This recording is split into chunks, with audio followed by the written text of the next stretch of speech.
Hello, welcome to an episode of Kari's Kitchen. I'm Kari Arminger, and I'm here in the kitchen with my husband, Jeff. Hello. Hey, Jeff. How you doing? I'm good. It's good to see you again. Here we are, back in the kitchen. For those of you that were with us last week, Jeff wasn't here. We had a guest come in. Betty Dragutsky came in, and she gave us this awesome recipe on making a leg of lamb. Total all-star. So we're back again in the kitchen, you and I. So I think that we should give that a little toast. Cheers. And we are going to do a combination pairing today that I actually love in the summer. It's always nice to start the show with a little sip of wine. It is, isn't it? Yeah, and we're going to be doing stuff today that we're not heating up the kitchen. We're not turning on the oven like we did last week. When it was hot. It was 100 degrees last week and we had the oven on for 4 hours. Yeah. But we're not heating up the stove, and that's one of the advantages of this particular episode is that there's no cooking. That's right. And I love this because it's easy to prepare. It can be done spontaneously if you've done a little preparation in advance. So if friends show up, you don't really know that they were coming. There you have something that you can put out and you can do a little picnic. We should tell them what we're eating today. We can do it as an appetizer. We're going to do a little wine and cheese pairing. Wine and cheese. And the reason for that? Well, because July 25th is National Wine and Cheese Day. Oh, well, we're right in trend. Yeah, and you know how we know that is because for a while there we missed a bunch of holidays. We didn't really celebrate, and now Jeff and I have decided we're going to celebrate every holiday that comes along. All of them. All of them. It's all a good excuse to have a little something to drink, to enjoy each other's company, and have something a little special on the plate. That's right. So we have a really nice selection of cheeses. Today we have the 4 cheeses that we feature at the Cornerstone Cellars tasting room. When we get ready to open up our Youngville space, we'll have a brand new cheese tasting, cheese and wine pairing available. And right now, though, we've got 4 of those cheeses that come on the menu to begin with. So we've got that and a few other cheeses as well. So I think what we should do is start with the wine on your left, honey. That's a Sauvignon Blanc. That was the one we just tasted. I thought it was right. You recognize it right away. Yeah. There are 3 wines that we're going to taste today to pair with these cheeses. One is the Sauvignon Blanc, the 2019 Sauvignon Blanc from the Farina Vineyard. Our current release is the 2018, but we opened the 19 today because we will be releasing that in the fall to our wine club members first. And so I thought we'd be fun to try that with some of these cheeses. That's coming out in a wine club shipment? It'll be in the wine club shipment. And then the second wine that I have is Pinot Noir. And this is the 2018 Fiddlesticks Pinot Noir from Santa Rita Hills down in Santa Barbara. Just because we wouldn't do the show if it wasn't Pinot. Because, that's just the way we are. That's right. And I actually think Pinot goes with an awful lot of cheeses. Very versatile wine. What I do know for sure over years of experimenting and failing is not all cheese goes with all wine. Absolutely not. That was the thing I learned when I was working at the Oxbow Wine and Cheese Merchant. We thought, piece of cake.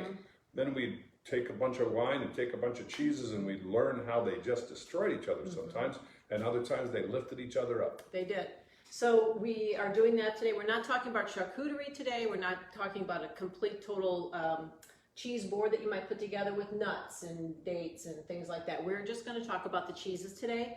We'll do charcuterie. Maybe in the next episode we'll do charcuterie. I'm going to jump back. The third wine that we're going to taste today is the 2018 Howell Mountain.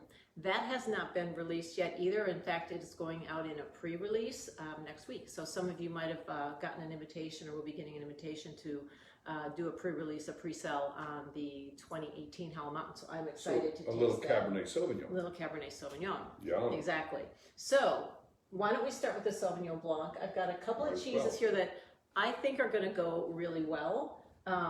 Let's see. We're not having it today, but I do want to give an honorable mention to your rosé, because rosé is so versatile with a lot of cheeses as well. But we're going to stick with these 3 because we don't want to get hammered. Well, maybe we don't. Maybe we do. We don't know. It's almost Friday. Yeah.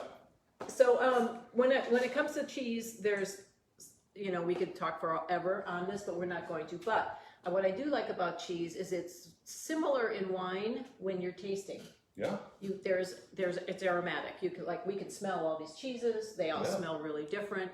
Then there's the flavor, but there's also texture. Like wine, they have wonderful textures, and they can be very creamy. They can be very hard. They can be semi-hard. They can be very flexible and pliable. And in this sense, we encourage you to play with your food. It is finger food. It is. It is finger food. So I'm going to taste the Sauvignon Blanc. I've got 2 cheeses that I think are going to work well. I'm going to start with the goat cheese. We've got just a plain chev, and it has nothing. It's plain.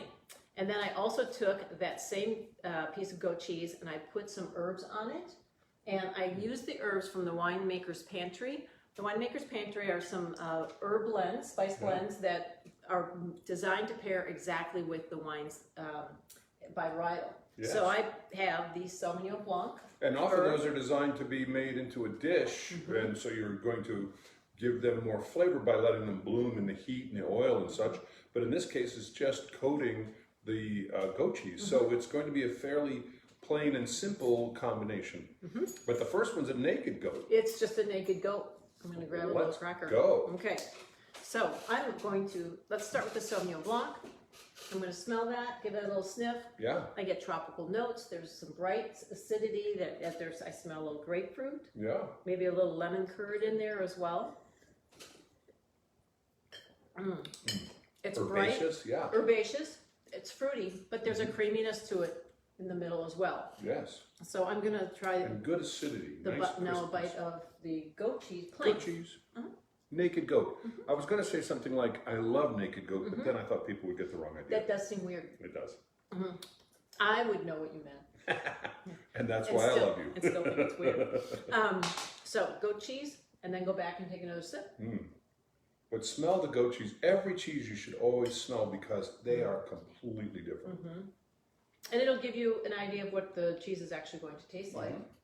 Although some cheeses are more aromatic than they are flavorful, and some have more flavor than they have aromatic. So it's nice and experimental. And goat cheese is typically creamy, but there's a slight chalky character to it as well. Some of them are more chalky. If you have a really aged goat cheese, you can have a real chalky character. You can have a creamy thing on the outside and a real chalky center, like in a bouchon. But this is just a lovely, creamy, slightly chalky, assertive, tangy goat cheese. Tangy. I was just going to say the tangy is what I think works really well with the Sauvignon Blanc. And the reason is very simple, that goat milk has the highest acid content of any of the milks. So you need a high acid wine to go with goat cheese. And nothing wrong with Sauvignon Blanc. No. Now, feta would work as well. Feta is very tangy. There are also hard cheeses. There's also hard cheeses that have that tangy character. That's great. So I've kind of picked out some cheeses you and I talked about that will go with each of these wines, but I think they also... Yeah, we're back. Did it go away? Yes, it said trying to reconnect, and it did. Okay. I like what you just said about that goat cheese not going with the red wines. Just being a little bit less successful. Yeah. So what I did was, while we were disconnected, I tried the goat cheese that I put some of that herb on. Yeah. Specifically that herb for specific varietals. Let me try that too. And I tried that, and then I did try that with the Pinot Noir. Oh. I'm a rebel, Dottie. Boy, now you're really getting experimental. I know. Now, the Sauvignon Blanc did change the plain goat cheese, or the goat cheese actually changed the Sauvignon Blanc. It brought out the creaminess, it brought out the richness in the goat cheese, and it made the acidity pop out in the crispness of the Sauvignon Blanc. Oh boy. Oh. Completely changes the flavor, not the texture, but the flavor. That's a different cheese. I mean, even though those came out of the same package, you cut them in half, you coated one, you didn't coat the other, that coating changes the whole profile. Yeah. I'm surprised. I'm not totally surprised because we've been using these herbs and they work beautifully in cooking, but I've never used them as a coating. And that's really good. Yeah, the winemaker's pantry spice blends, and we've got the Sauvignon Blanc, and I've got the Pinot Noir, and I've got the Cabernet Sauvignon. And so using those spice blends, not just on cheese, but in other cooking and other foods, you can use that as an ingredient to make the wine that you want to drink that night match the meal that you want to have that night. The bridge ingredient. It's the bridge ingredient. Let me try it with the Pinot Noir. I think you should try it with Pinot Noir. And this is the Sauvignon Blanc blend? Wow. But I also have the Pinot Noir blend. We could also use that. Yeah, it brings out the herbs in the blend. Mm-hmm. It doesn't do a lot of flavors or favors to the Pinot Noir. It doesn't hurt it But like it doesn't the hurt it. plain goat cheese does. Right. Yeah. But no, that's actually quite Exactly. good. That's a very interesting experiment. Mm-hmm. I thought that was fun. All right, so in the interest of time, because we have a lot to taste here, I also think there are some hard cheeses that work well with Sauvignon Blanc with the bright, crisp acidity. Mm-hmm. And this is the 2019 Sauvignon Blanc from our Farina Vineyard out in Sonoma Mountain. And we've got Manchego. One of our favorites. And that's one of my favorites. It goes with, for sure, I love it with Cabernet. For sure, it goes great with Merlot. Here's a great example of the texture. You take it and play with it, and it's not rubbery, but it's malleable. It is flexible. Yeah. It's super bendy. And then when you break it, you can see that it's contiguous. It's not crumbly. It's not dry. And when you smell it, you can definitely smell a little bit of that gaminess from the sheep. And it's been aged. And this is a Spanish cheese. And we get it. We're at our cheese merchant. We can get that 6 month, 8 month. You can get them a year age, 2 years age. The 1 year is your favorite. I love the 1 year, but I've never had the 8 month this is the before. 8 month. The 6 month is one that you find most commonly. The 1 year we always look for because it's your favorite, and I like it as well. But the 8 month is one you don't see very often. Don't see very often. This came from the Oxbow Cheese Merchant. No, well, they have a lot of access to great cheeses. They do, and the more it's aged, the harder it gets, and the more expensive it gets. Both of those That things would are make true. sense. Yeah, time is money, right? Both of those things. All right. Wow. Sauvignon Blanc. Wow, it brings out the fruit in Sauvignon Blanc.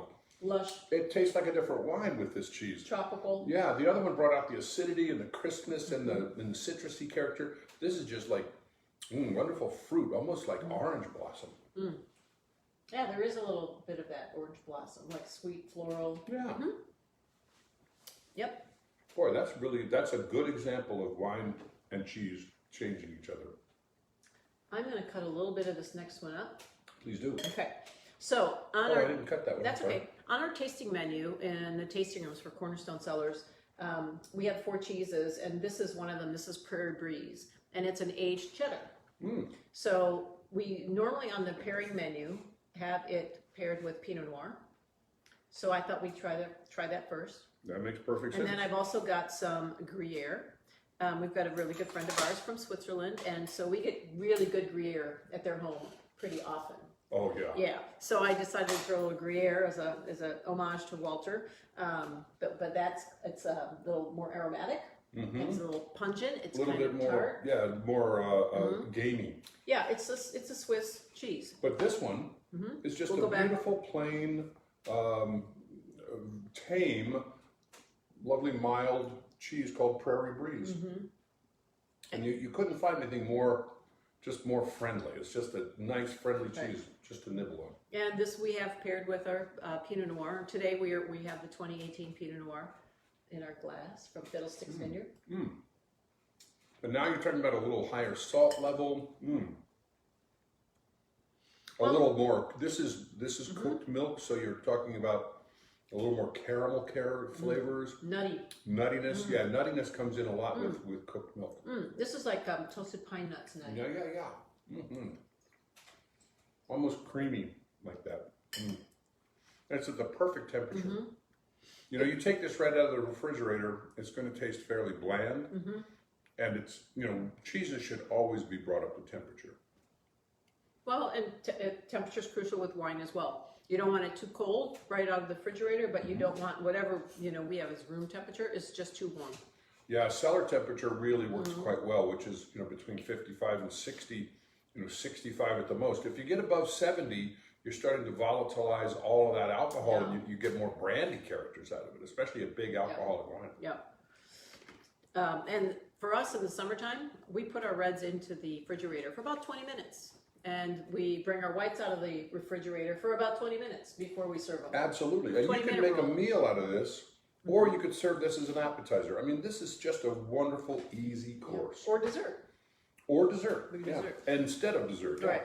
So let's try the Gruyere with the Pinot. How does that sound? Yeah. Now this is a tangy character. The smell of that. Feet. Well, I wasn't going to say it's not quite feet, but It does have a bit of a gaminess to it, which is what you look for in Gruyere and you know, it's a typical mountain Swiss cheese. It's a cheese that is from Switzerland, but they make them with mountain grown cows and with that mountain grass and that cool air, and it just has a different flavor. Gosh, that's There's good. specific cows that, you know what, that is delicious. And this makes great fondue. This melts beautifully. It really does. Yeah, so the Swiss got that going on. You can grate this on things and melt onto it as well, but it's got that tangy character that Swiss should have. No holes. No, it's not a Swiss cheese that way. No, and this is a little more flavorful and more aromatic than a traditional Swiss cheese is. Yeah, funky in a nice way. Yeah. And earthy and pungent. Really delicious. Yeah. Let's see what the Pinot does. Let's see how that works. Oh, yum. Well, gee, you know, I could do this all day. And Well- maybe I will. Well, you know what? So Sean's probably right about this. Sean Robinson, he's our hospitality manager, and he put together this tasting menu with Matt. Matt and Sean worked on this, and I think they did a great job with these cheeses. I've done the tasting. You and I have done the tasting actually a couple of times. Yeah. It's a beautiful pairing. It's a Gouda tour. It's a Gouda tour. It is. Several of these are Gouda style cheeses. Yeah, from Amsterdam. And boy, they make great cheeses over there. That is a Swiss cheese that's delicious. Yep. And I love that. Yep. So the next cheese that we have, this is the Beemster Gold. And the Beemster, that's very common. It's easy to find. It's also from Amsterdam. I know. It's also a Gouda. I And know. it's really a good one, though. It's It is. darker. It is cooked milk, but they cook it a little bit longer. You can tell there's more caramel in it just by looking at It it. smells like Not real caramel, but the No. caramel flavors. They get the caramel flavors from cooking the milk a little bit longer. And the But color's what a little great- deeper, Yeah. right? And you get these little dots of flavor, which are amino acid crystals. And that gives you a little crunchiness. Yeah. People think it's salt, but it's really an explosion of flavor. It's umami is what it is. So I'm still, Wow, I love that. we would normally pair this with the Merlot on our tasting menu. We didn't open a Merlot up today. We've got Cab, and I'm going back to the Pinot with this one too. I'm Bob. going Pinot, Bob. All right. Salty, Yeah. right? Higher salt content. We've stepped up in salt a couple of times. Got bright acidity, but the caramelly is not a word, but I'm going to use it that way. It's lovely. There's almost not a sweetness, but the caramel is so rich. It almost makes you think that cheese is a little sweet. It's delicious. That is one of my favorite cheeses. Beemster is It's delicious. a winner every time. It brings up some complexity in the Pinot Noir, the Fiddlesticks Pinot Noir, which is a fruit-focused, lush Pinot Noir, but it actually brings up more complexity and a little bit of minerality for me. I agree with you. It has an earthiness in there. I think it's because it's so lush that it matches with the lush fruit flavors of that Pinot Noir, and then it brings out the earth of the Santa Rita Hills, which is why I love the Santa Rita Hills. I'll drink to that. Man. I'm also going to try this with the Cabernet Sauvignon. Yes, I was just about to say the same thing. You and I have kind of figured this out. Kind of like But this. yeah, beep, beep, beep. But that is so good, I'm sure, with the Merlot. It's delicious with the Pinot that you could actually step up and you know, Hell Mountain is a big step up for Merlot. But Well, the Merlot that we have on that is our current release is a Oakville Station Merlot, and it's grown right there in the heart of Cab Country in the Oakville Station. So it's got Cab growing all the way around it. So it's a Merlot that actually might think it's a Cabernet. It's lush and it's ripe. It's not as big. It certainly has more finesse, but that's big. it's a pretty. That might be too big for the cheese, but I'm telling you, the Merlot would be perfect with it. The Pinot Noir is also lovely with it, and it's a very versatile cheese, orange wine. Yeah. Oh my goodness, what a delicious combination. I'm gonna have to stop fangirling over that. We should probably move on. No, you know, I know, it's Beemster's delicious. like, oh my gosh, you I know, know. it's like little cheesy caramels in your mouth. But I love They're it. like little cheese candies. I love Beemster. I like Gouda. Yep. All right, so another one of my favorite cheeses is coming up. So You cannot beat this cheese. you can't beat this cheese. I mean, you cannot. I mean, Beemster is lovely and amazing. Yep, but This is what you would eat if you were a god and you had a choice of eating anything, And you would have say, any cheese I you want that. This cheese, what is it, honey? It is Parmigiano Reggiano.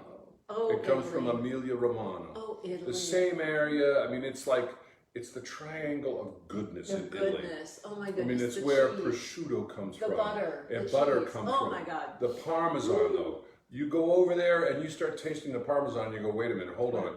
What the heck just happened? Because you feel like you've died and gone to heaven. Yeah. And they'll let you taste cheeses from the spring milk, the summer milk, and the fall milk. And you're like, those are 3 different cheeses. And they all make a difference. And then you taste them with different ages, and you're like, my God, these people are magicians. Magicians. Oh. And they know it. They take a little core piece out, Yeah. and they go, this is going to be like this. And you're like, yeah, yeah, yeah. And then you taste it, and you're like, you know exactly what this thing's doing. So, smell it. Oh. It's actually, I The think for smell me, is it amazing. doesn't have a huge overpowering heavy aroma. No, it's not strong. No. But It actually it is is. more flavorful It's for me than it ambrosia. is aromatic. But you do get an idea of what's coming when you smell it. But there's a graininess to it. There's those little flavor It pockets. smells like heaven. Okay, this is what heaven smells like. It smells like heaven. Yeah, if you're going to make a perfume that smelled like heaven, you'd use Parmesan. I mean, my God. Well, Now we've stepped up another level in salt.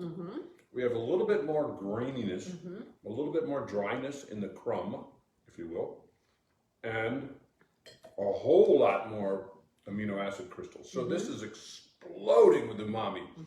If you wanted just to tell people what umami was, cut them a piece of Parmesan Reggiano, and you go, here, that's what it is. I can't explain anymore. yeah, it's what makes a Caesar salad so amazing.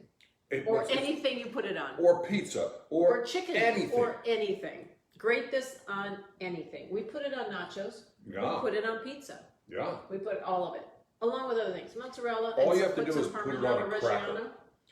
If you put it on a cracker, You can you're actually happy. take it naked. I'm going bareback. I'm going naked I'm going too. bareback. Woo! So I did try it with the Sauvignon Blanc, the Cornerstone Cellars Farina Vineyard Sauvignon Blanc from Sonoma Mountain. This is our 2019 that's going to release in our fall wine club shipment. So I did that first. All right, I'm going to do that too. Because, wow.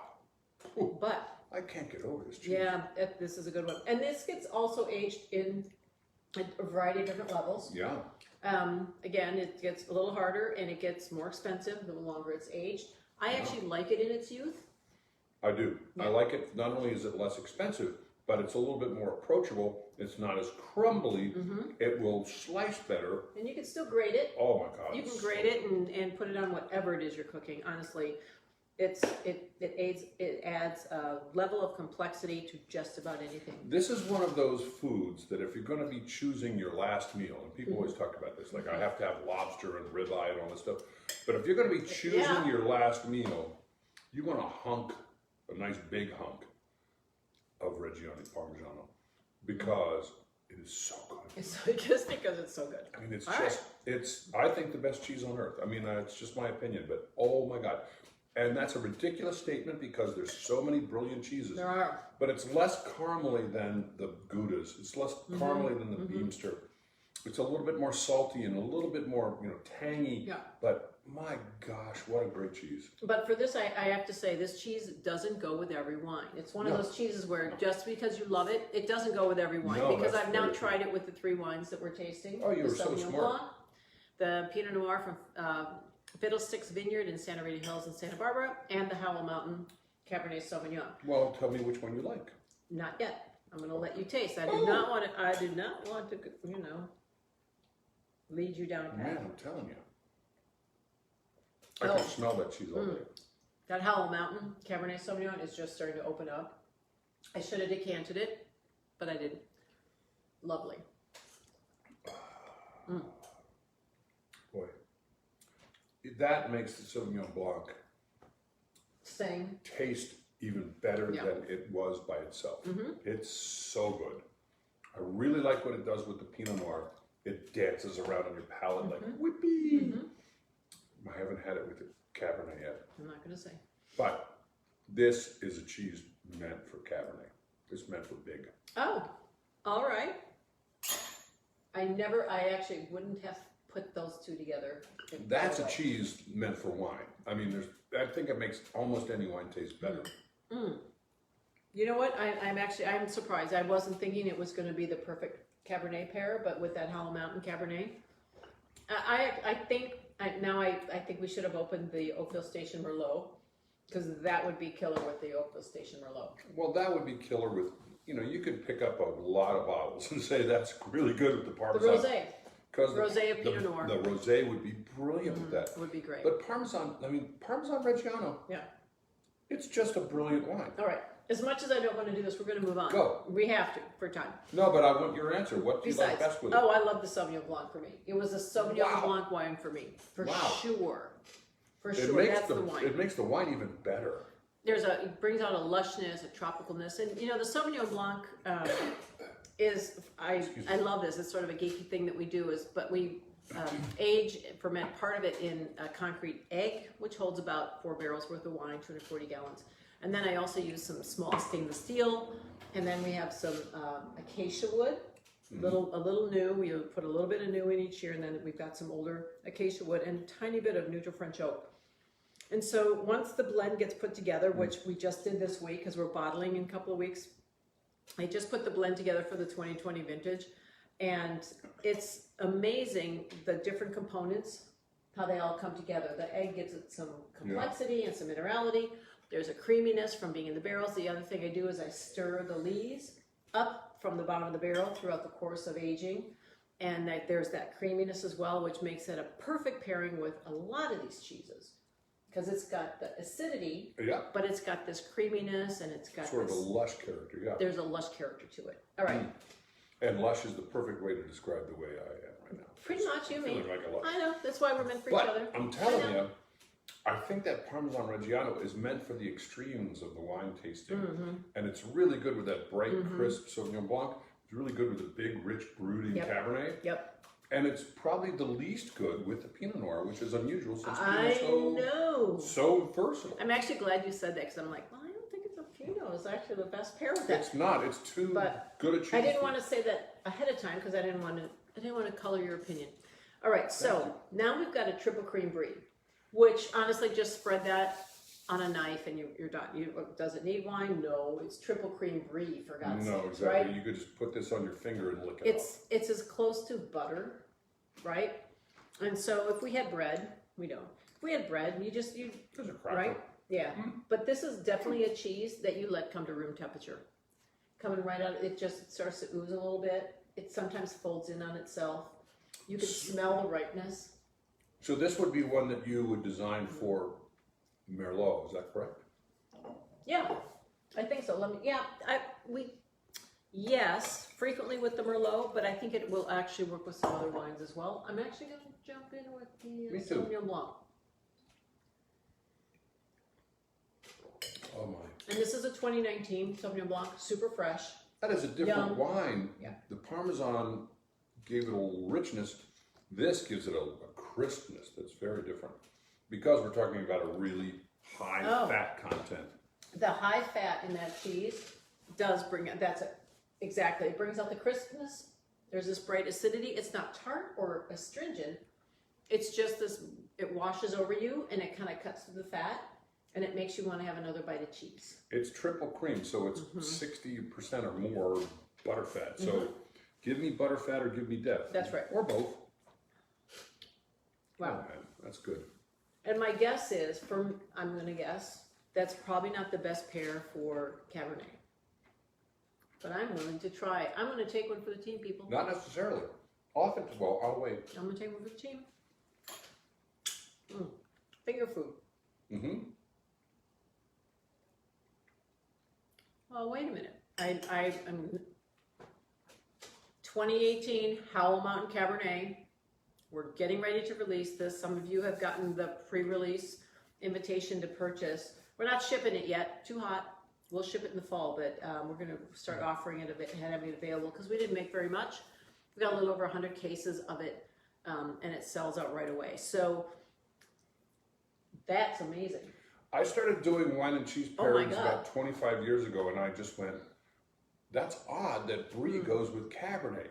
because you think I would big, never. rich, white wine stuff, and you're like, no, great with bubbles and champagne.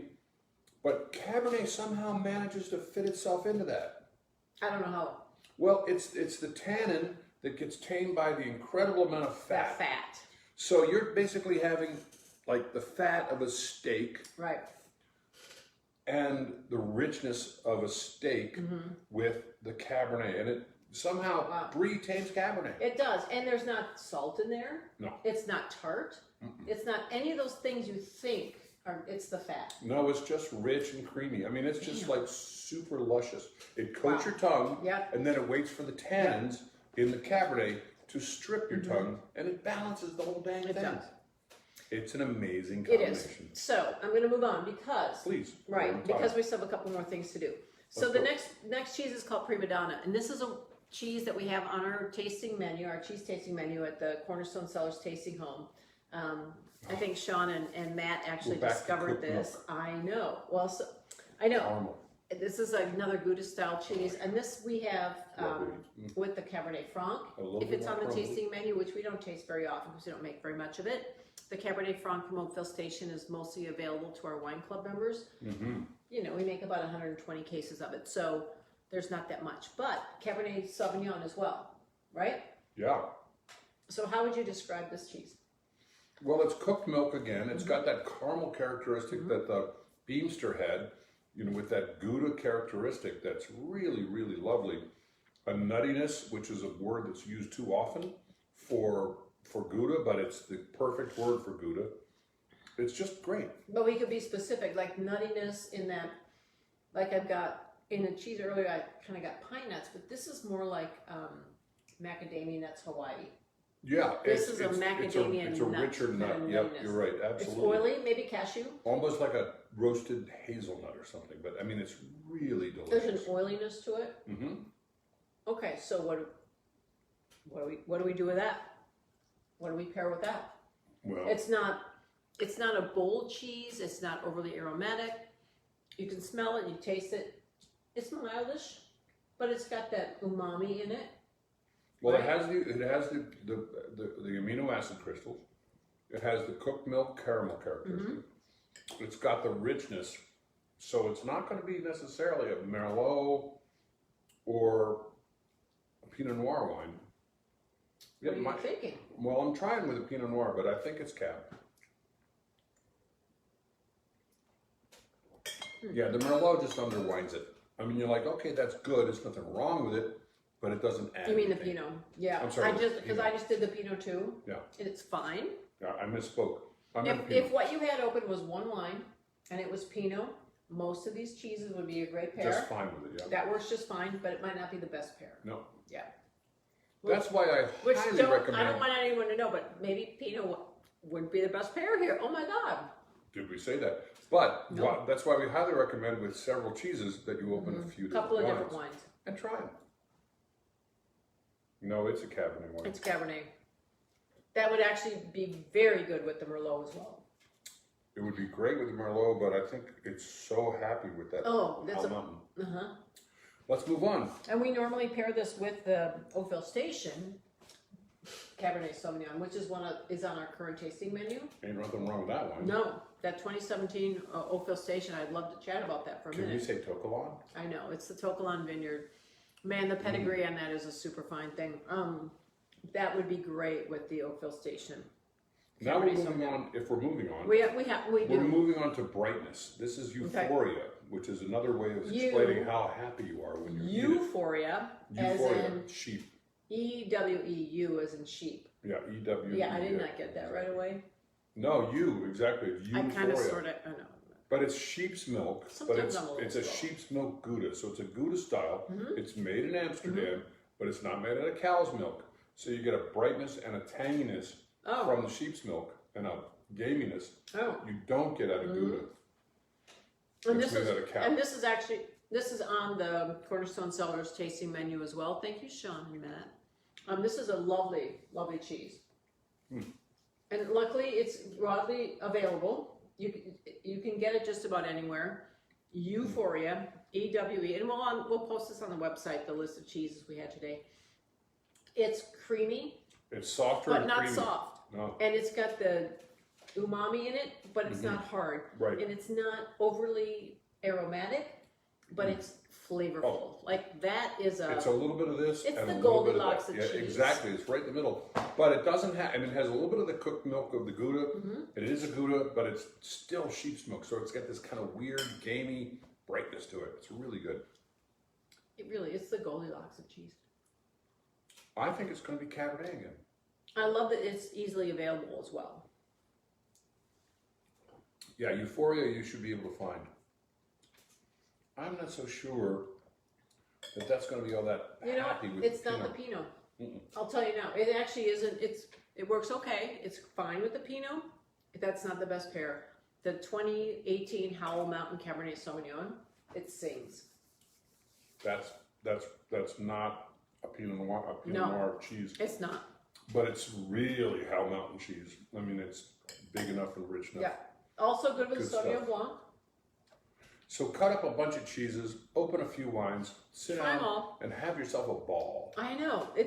I love this. Okay, we have two more. We've got two more. We're gonna zip through these. Mimolette. It's my favorite. And you know what? There's these little cheese mites that they put on this thing. Okay, so the mimolette. It comes in It a looks round. like a cantaloupe. That's what everybody says. It looks like It looks a like cantaloupe. cantaloupe. It's hard as hell to cut. And there's this it's little. really hard. There's this little edge around it. And I was talking to our cheesemonger. Yeah. Right. I was talking to Angel the other day, and they in order to bring this into the country now, they have to shave off that outer skin because of the cheese mites. I don't know. My God, our regulations, government, blah blah blah. Well, they're keeping us safe. That's Yeah, fine. okay, yeah, they're doing a great job doing that. So the outer skin, what gets it this color and it's those little cheese mites. And there's a particular coloring agent in this. It's a seed. I don't remember the name of There is actually cumin in this, along with a couple other things.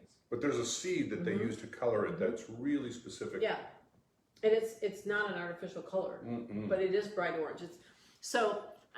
Okay. Here's the thing.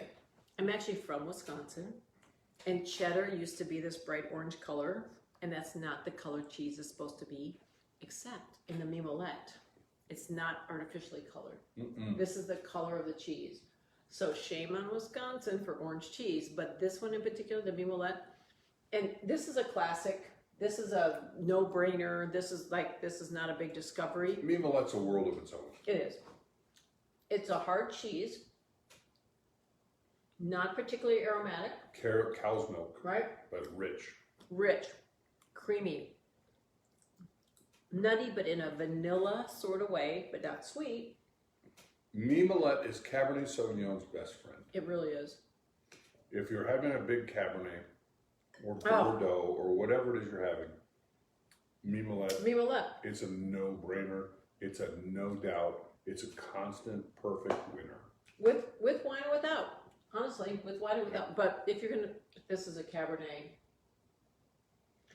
Just releasing it. Well, we're pre-releasing it. It's not actually released yet. It's fun to be able to taste it.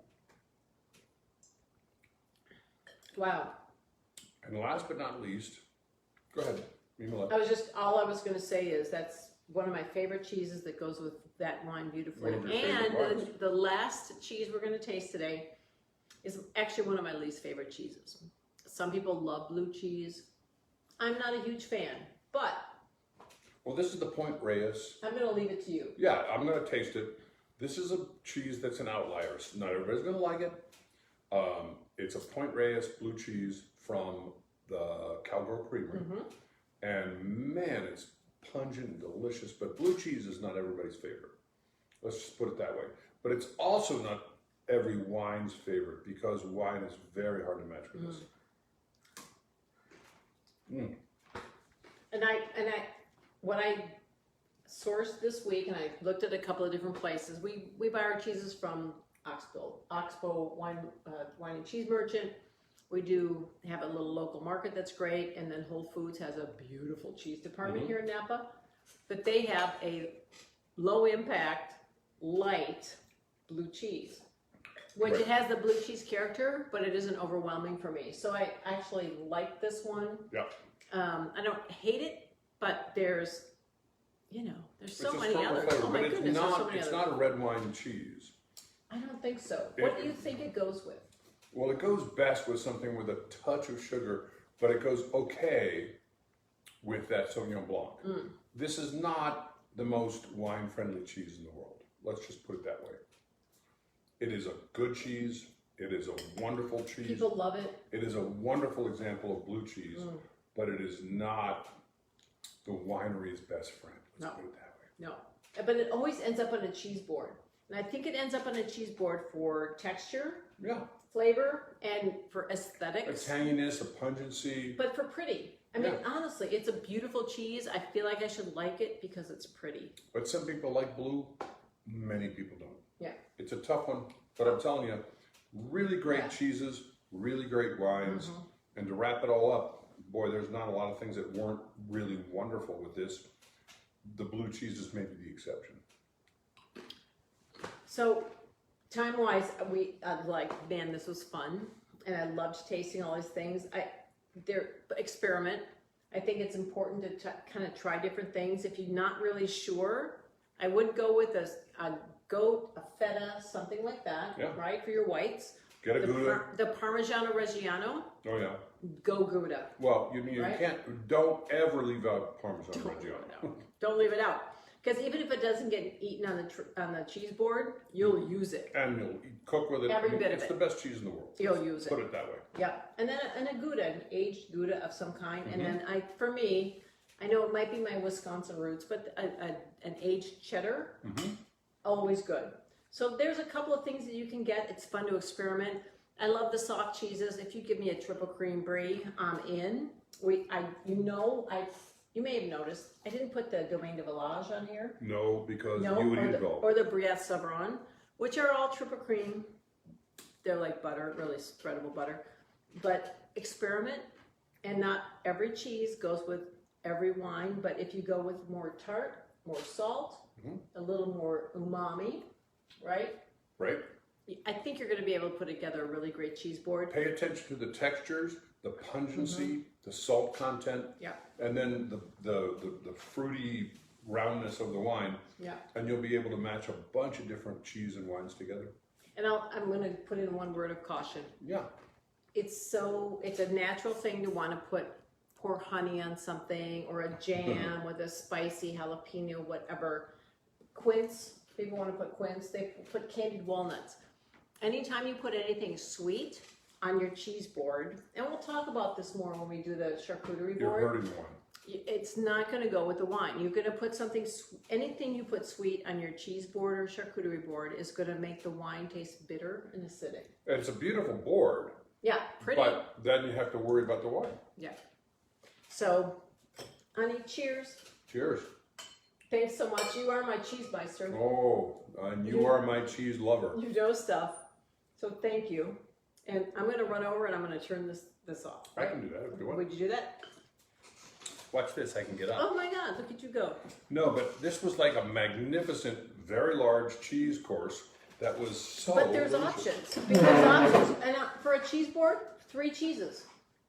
And we went 45 minutes. We're sorry, but cheese is you know, worth it. we love cheese and we're having some fun. 3 cheeses, a couple of wines. You are good for appetizer, picnic lunch, dessert. Say goodnight, Gracie. Good night, Gracie.